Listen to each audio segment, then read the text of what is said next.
I'm going to show you how to transfer your files from your Android to your Mac. Let's get started. Open the link given in the description, or you can also search Google Android file transfer for Mac.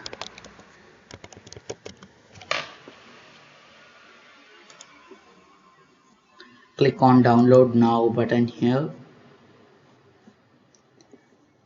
Choose the location where you want to save this DMG file. I want to just save it on my desktop. Once the download is completed, run the DMG file by clicking on it. Drag this Android icon to your applications folder. Then open your launchpad.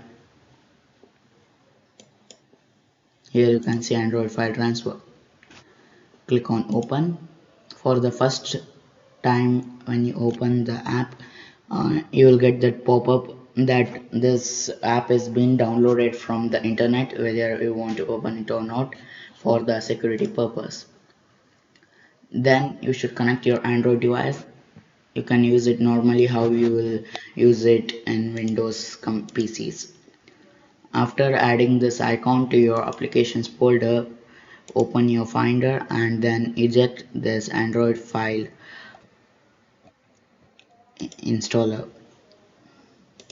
This way you can easily transfer your files between your Mac and your Android device. Thank you for watching. Have a good day ahead.